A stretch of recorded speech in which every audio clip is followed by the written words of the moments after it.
Olá, amigos. Olha eu aqui de novo, né? Com vocês, tá? Assunto de hoje, população da Ásia. Página 366, 371, estejam com o livro.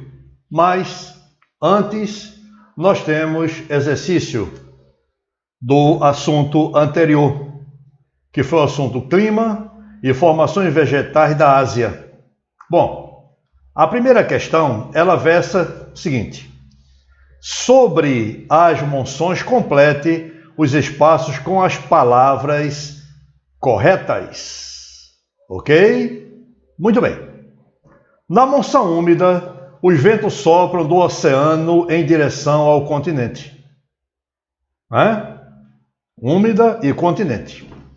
Carregando as nuvens, ocasionando chuvas intensas nesse período. Ok? Então a monção úmida ocorre no verão. Por que é úmida? Porque naquela região sul e sudeste da Ásia só chove durante o verão. Legal? Já a monção seca acontece no inverno. É o vento soprando do continente asiático em direção ao Oceano Índico. Ou seja, a umidade que poderia estar no continente asiático é transportada para o Oceano Índico, precipitando ou provocando chuva na região oceânica, ok? Então, cuidado, hein? Monção de verão é úmida, porque só chove no verão. Monção de inverno é seca, porque só chove porque no inverno não chove. Chove no verão, não chove no inverno, ok? Muito bem, gente. A segunda questão diz: leia o texto e realize a atividade proposta no caderno. Vamos ler a pergunta. A pergunta, né? Que é a seguinte. Esse texto é muito grande para a gente ler. Eu vou deixar com vocês. Aí ele coloca no final que a Indonésia é formada por um arquipélago na região sudeste da Ásia, que se estende ao longo da linha do Equador. Esse tipo de vegetação é predominante no arquipélago. E quais são as principais ameaças que desse tipo de vegetação? Olha, gente, por se tratar de uma floresta cortada pelo Equador, ela é tropical. A floresta amazônica é uma floresta tropical. Muita gente chama de amazônica, porque a região é a região da Amazônia. Ok? Muito bem. Mas o desmatamento, né, daquela região, que a floresta tropical é densa e de alta umidade. Por ser densa e de alta umidade, é uma floresta constituída basicamente por espécies arbóreas, vegetais de grande porte, que apresentam troncos grossos, linhosos, folhas grandes, largas, latifoliáceo. Isso facilita a transpiração e a fotossíntese. Essas áreas florestais, como aconteceu aqui na zona floresta litorânea brasileira, que é a floresta tropical, como está acontecendo na Amazônia, o desmatamento, madeira de alto valor comercial, não é verdade? A principal ameaça é o desmatamento, não apenas para aproveitar a madeira, né? Mas também porque aproveitar a área para o plantio, para o desenvolvimento da atividade agrícola e até mesmo também para a pecuária. Então isso provoca na região da Ásia, né, o comprometimento da sobrevivência de muitas espécies de animais. Não é só vegetais, animais também. Os orangotangos, né, além de 222 outras espécies de animais dessa floresta, podem não mais existir. Ok, amigo? Bom, aí tem só a página 363 para vocês, cujo título é O que estudei. É para vocês resolver, ok? Eu quero isso com urgência para mandar, ok, gente? Vamos agora ao que interessa em nosso livro, né? que é o assunto população da Ásia. A população asiática, não é isso, companheiros? População asiática, né? É a maior população do planeta, situada no maior de todos os continentes. Um continente com 44 milhões de quilômetros quadrados. E ali vive a metade da população mundial, a metade dos 7 bilhões e 500 milhões de habitantes, né? A metade e mais, 2/3 de toda a população do planeta que vive entre os trópicos de Câncer e Capricórnio, na zona tropical, intertropical ou zona tórrida da Terra. Zonas climáticas, zona climática de nosso planeta, ok? Limitada ao norte pelo Trópico de Câncer, ao sul por Capricórnio, dividida ao centro pela linha do Equador, que corta aquela região sul da Ásia, né? Indonésia, Malásia e outros países que compõem aquele gigantesco arquipélago, né? Bom, a maior população da Terra, China e Índia, conforme eu já falei em aulas passadas a vocês, são os 2 países mais populosos do mundo. A China, né? E a Índia. Pessoal, a Ásia constitui uma população que apresenta enormes contrastes étnicos, culturais e religiosos. Religiões são as mais diversas. Idioma falado, diferentes etnias. Aquele continente vivencia atualmente em função, e vamos falar sobre isso na próxima aula, do rápido desenvolvimento industrial nas cidades. Ali estão também os chamados tigres asiáticos, porque são países de rápido crescimento e desenvolvimento econômico. As áreas urbanas têm atraído a população das áreas rurais, intensificando o chamado êxodo rural. Isso explica que a Ásia está passando por um intenso processo de urbanização. A Ásia, apesar de ainda muitos povos, ou a maioria deles, ainda viver nas áreas rurais, né?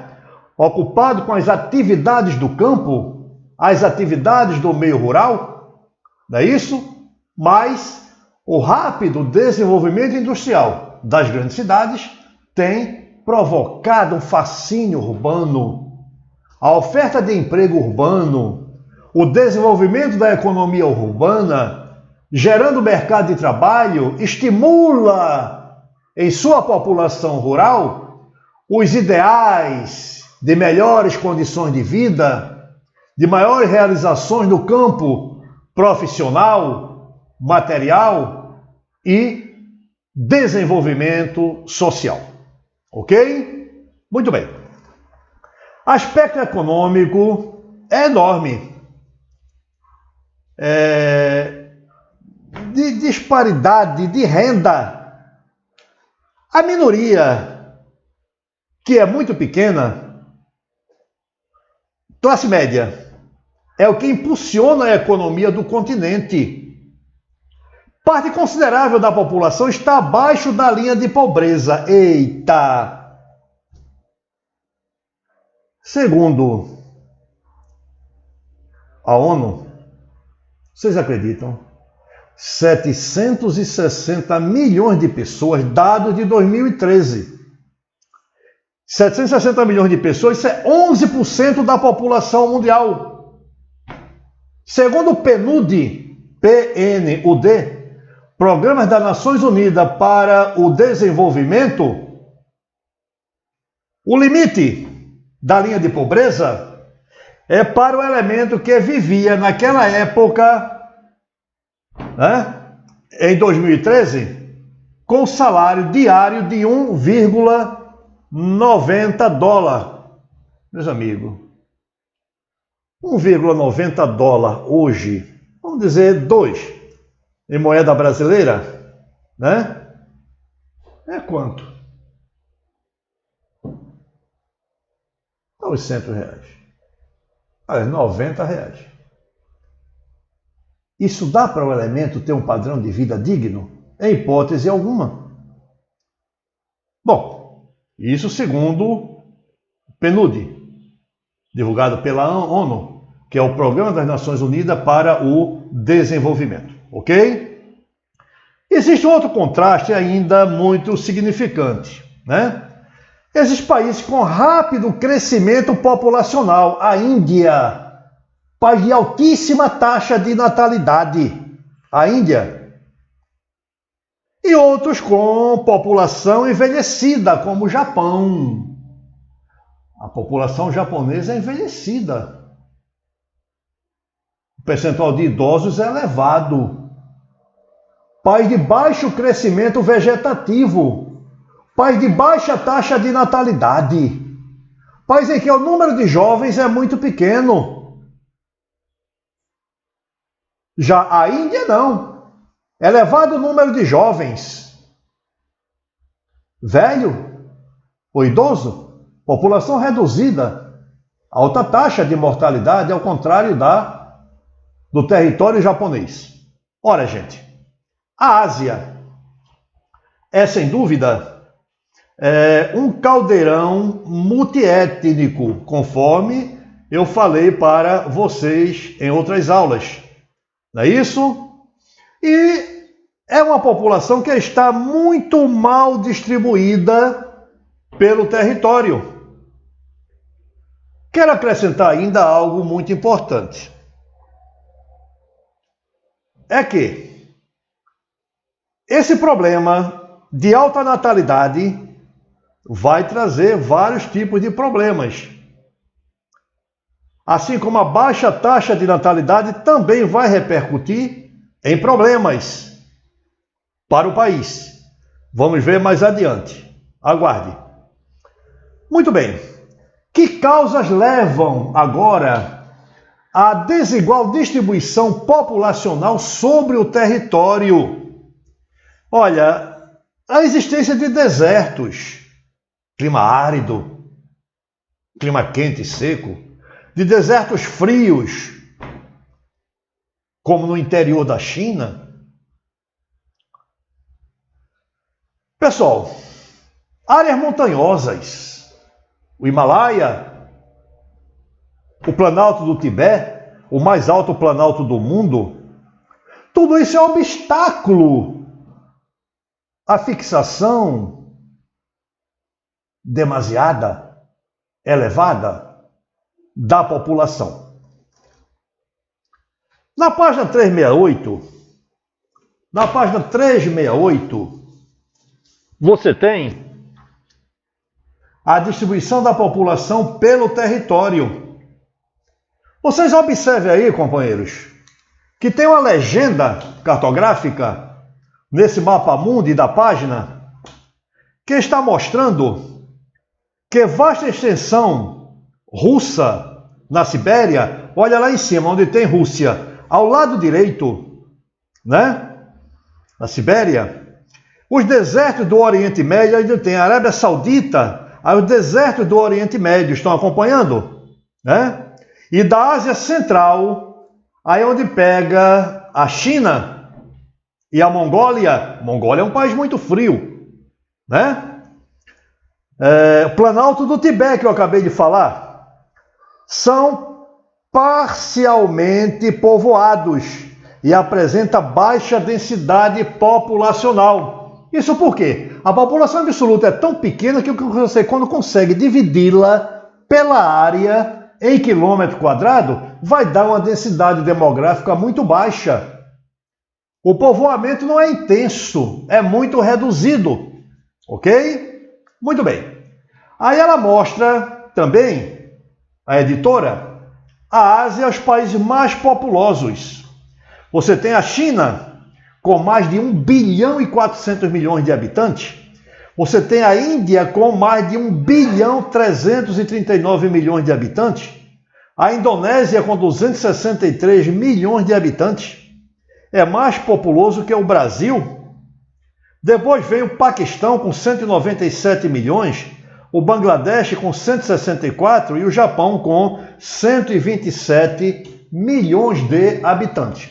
Mais abaixo, e ao lado do mapa, ele mostra que, de modo geral, a maior parte da população da Ásia se concentra ao longo das planícies, em áreas favoráveis ao desenvolvimento da agricultura. Sim, por quê? Eu disse a vocês que a maior parte da população da Ásia ainda vive nas áreas rurais, se dedicando à agricultura. E, normalmente, as áreas preferíveis para o homem praticar agricultura são aquelas áreas que apresentam recurso hídrico satisfatório, solo fértil, etc. Aí eu exemplifiquei. Provavelmente, as regiões do mundo que, primeiramente, a atividade agrícola esteve presente foi o vale do rio Nilo, na África, onde os egípcios cultivavam o papiro,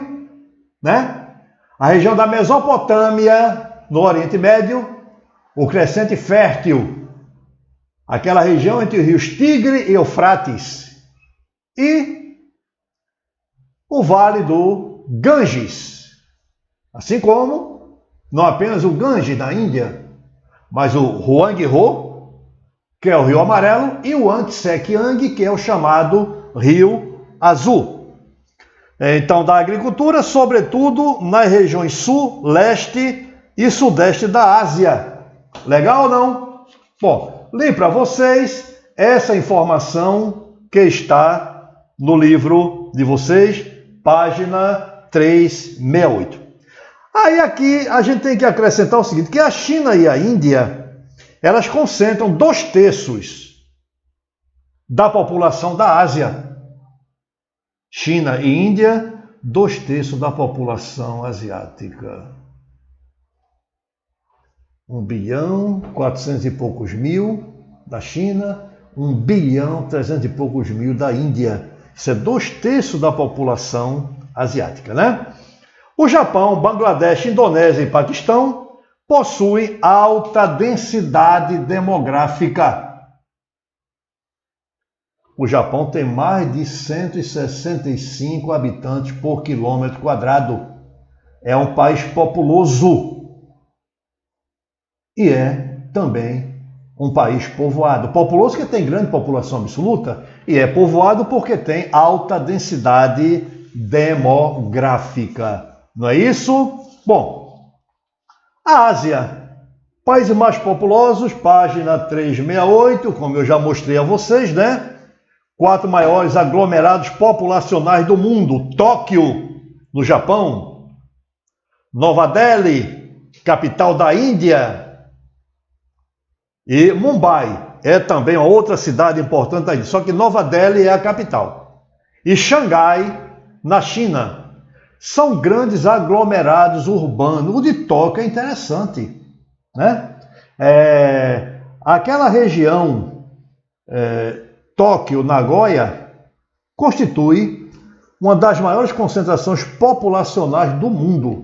Nós vamos ver isso mais adiante no assunto relacionado a processo de urbanização, ok? Gente, os aglomerados urbanos com mais de 1 milhão de habitantes têm as maiores taxas de crescimento.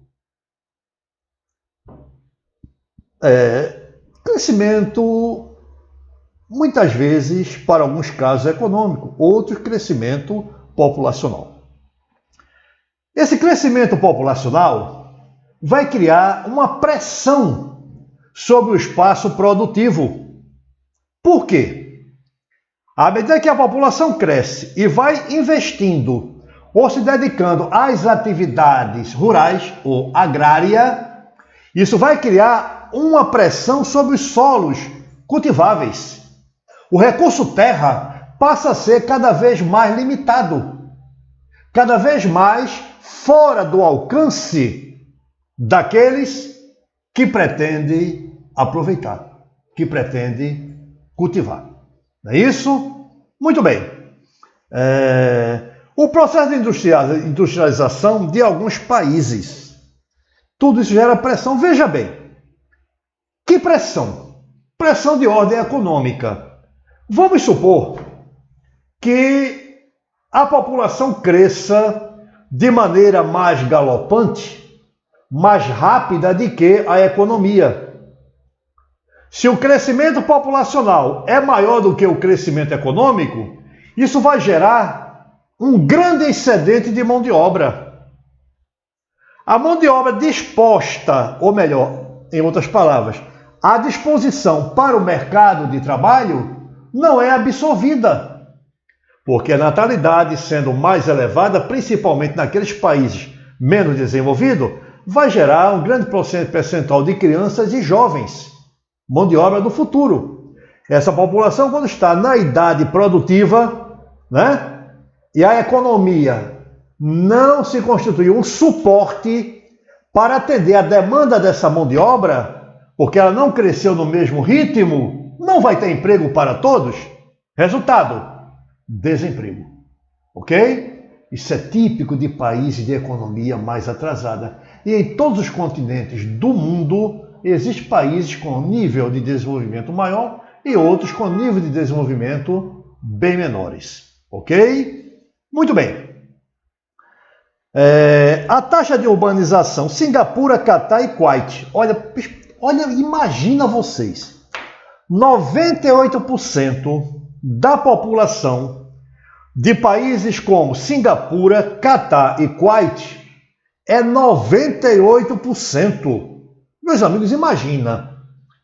Países que não têm um nível de desenvolvimento econômico comparável à Inglaterra, à Alemanha, Canadá, Estados Unidos, Japão, tendo 98% de seu efetivo demográfico vivendo nas cidades. Olha o sufoco. Gente, dizemos que um país é urbanizado quando a maior parte da população se concentra nas cidades. Pela taxa de crescimento natural, natalidade, ou pelo êxodo rural, né? Ou seja, o campo começa a se esvaziar e a população urbana começa a ter um aumento significativo. Né? Passou de 50% a população urbana, esse país é urbanizado. Agora imagina como eu li para vocês já no livro e já afirmei aqui também. Índia, Nepal, Camboja e Vietnã. Né? Taxa de urbanização, aliás, Singapura, Catar e Kuwait. Isso aí é outra coisa que eu já ia adiantando. Singapura, Catar e Kuwait, 98%. Já a Índia, o Nepal, Camboja e Vietnã é inferior a 35%. Mas também é. 35% urbana, 75% rural. Índia, Nepal, Camboja e Vietnã. Singapura, Catar e Kuwait, 98% urbana e 2% rural. É diferença significativa, mas ambas passam pelo mesmo tipo de problema, o desemprego urbano. Consequentemente, problema de exclusão social, desemprego, subemprego, delinquência mirim, menor abandonado, prostituição, inclusive prostituição infantil. Uma população numerosa ainda, melhor dizendo, e ainda em crescimento. A população da Ásia continua crescendo. Por quê? À medida que foi havendo a redução da taxa de mortalidade no século XX, a taxa de natalidade permaneceu elevada. Então, quanto mais você reduz a quantidade de pessoas que morrem e mantém a quantidade de nascimento em alta, vai gerar um grande excedente populacional. Verdade ou não? Reduz a mortalidade. Vacina, melhoria das condições de vida, assistência médica, alimentação mais consubstanciada, né? Mas se você mantém a natalidade alta, vai gerar um grande excedente de mão de obra, não é verdade? Muito bem. Pessoal, final do século XX, em 1990, o crescimento populacional passou a ser mais lento, ou seja, diminuiu o ritmo, não é isso? Atualmente, em média, a Ásia tem uma taxa de crescimento que é quase equiparado à taxa de crescimento mundial da população, que é de aproximadamente 1%, né, ao ano, bem próximo da média anual. Olha, apesar disso, essas taxas de crescimento não é só na Ásia, não, em qualquer país do mundo, ela não é homogênea, ela não é igualitária. Tem países com alta taxa de crescimento, né?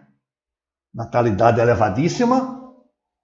E tem países com baixa taxa de natalidade, cujo crescimento populacional é menor. É contrastante. Por exemplo, o Japão tem uma taxa de crescimento vegetativo reduzida. A Indonésia, a taxa de crescimento vegetativo é acelerada. Bom, vamos ver. A Indonésia, ela tem uma renda per capita baixa.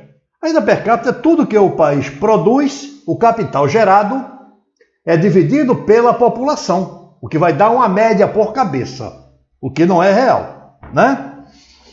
O crescimento vegetativo alto gera o quê? Grande população, como eu já falei anteriormente há pouco tempo. Isso provoca o quê, gente? Quais as consequências?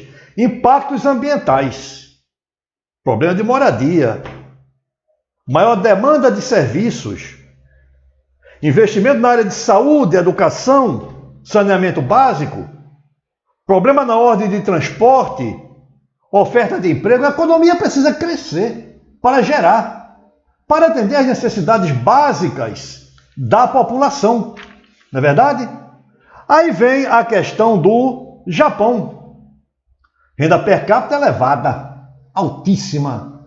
A renda per capita do Japão é na ordem hoje de 27, 28 mil dólares por pessoa. É a renda média, a renda por cabeça. A do Brasil é muito baixa em relação a isso. Acredito que não chegue a um terço desse valor, ok? Então, renda per capita é elevada. Isso demonstra o quê? Um bom padrão de vida, não é isso? O crescimento vegetativo é reduzido, a natalidade é baixa. Gente, essa situação também gera problema do ponto de vista socioeconômico. Por quê? Aumenta o percentual de idosos. Eita! Quanto mais cair a taxa de mortalidade, maior é a expectativa de vida da população. Maior é a longevidade.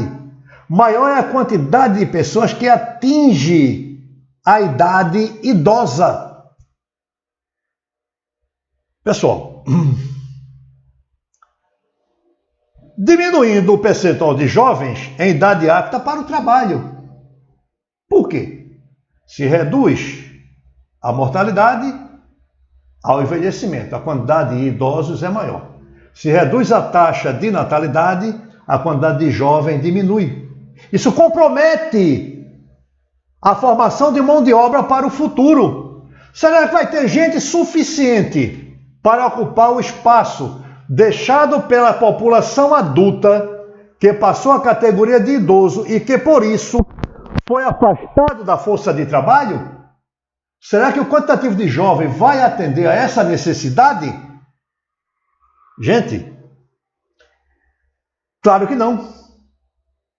Por quê? Provoca a redução da mão de obra. É por isso que muitos brasileiros estão indo ainda hoje, ainda na época atual, para viver no Japão. Mas, por outro lado, esse envelhecimento da população, esse elevado número de idosos, aumenta a despesa. Despesa com o quê? Com a saúde de idosos. As pessoas idosas têm mais problemas de saúde do que o jovem. Ele é muito mais desgastado, já trabalhou muito, que já deu tudo de si e que quer repouso. Mas o gasto também é com a previdência social. Meus amigos, é a manutenção do chamado salário aposentadoria. Isso sobrecarrega a população que trabalha. É aquela relação que há entre as pessoas que produzem e as que não produzem. É o chamado encargo econômico da população ativa. E quanto maior for o número de pessoas inativas, maior é a despesa do governo com a Previdência. Não é isso? Muito bem. Aí você vê o caso da China, a política do filho único e seu resultado. Vê página 371. Olha aqui. Olha aqui, gente. De maneira geral, os principais países do sul e sudeste do continente, como a Índia e a Indonésia, apresentam renda per capita baixa e taxa de crescimento vegetativo elevada. Aí ele fala da China, que durante décadas tentou conter a taxa de crescimento elevada de sua população, caminha em direção a um cenário semelhante ao dos países desenvolvidos do continente, fruto dos avanços socioeconômicos do país, somados aos programas de controle de natalidade efetivo. Dentro desse cenário, segundo estimativas, a Índia deve ultrapassar a China e se tornar a nação mais populosa da Terra até 2050. Agora, um texto interessante que está aqui, né? É o caso da China, a política do filho único e seus resultados.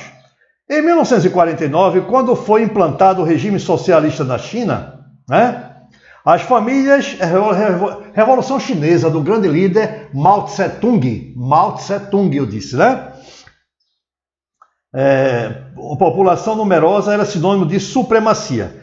Mas o impacto causado pela elevada taxa de natalidade gerou um excedente populacional e agravou o quadro social do país. Ok? A população cresceu muito. Por isso, o governo chinês passou a adotar diversas medidas de controle de natalidade, entre elas a instituição da política do filho único, que impôs às famílias chinesas limitar de um único filho por casal. Famílias que tivessem mais de um filho estavam sujeitas a pagamento de multas e perda de benefícios sociais. Inclusive, quem só tivesse um filho, o governo chinês garantia, como garante ainda hoje, a educação até a universidade. Mas se tiver mais de um filho, vai pagar multa ao governo e vai ter que custear a educação do filho obrigatoriamente até concluir a universidade. A taxa de crescimento vegetativo, que girava em torno de 2,7% ao ano na década de 70, caiu para 0,5% no começo da década de 2000, em consequência do controle de natalidade. Em 2015, preocupado com a taxa de crescimento negativa e uma população cada vez mais envelhecida, o governo chinês foi obrigado a rever a política do filho único e conceder aos casais a opção pelo segundo filho. Você veja, é uma faca de dois gumes. Ninguém sabe até quando deve se limitar, ou enquanto deve ser limitada, a taxa de crescimento vegetativo de uma população, né? Então, isso que eu li agora, vocês podem ver na página 371. E aí, a gente encerra esse capítulo de hoje, né? E vamos para só lembrar vocês que a página 372 e 373, vocês devem me enviar com a maior agilidade possível a resolução desse exercício. Eu postei para vocês, né, um código que nós vamos usar não esta semana, mas provavelmente na próxima. Se for usar essa semana, eu avisarei a vocês, né, que nós vamos usar aquele sistema Google, né, ou Zoom para aula que eu passarei a dar a vocês, tá bem? E quando eu assim fizer, eu vou também, não é isso? Passar atividades que vai ter um tempo de limite para me devolver, ok? Passado disso eu não vou aceitar mais, então vou ter um limite para que vocês possam cumprir o que me for devido, ok, amigos?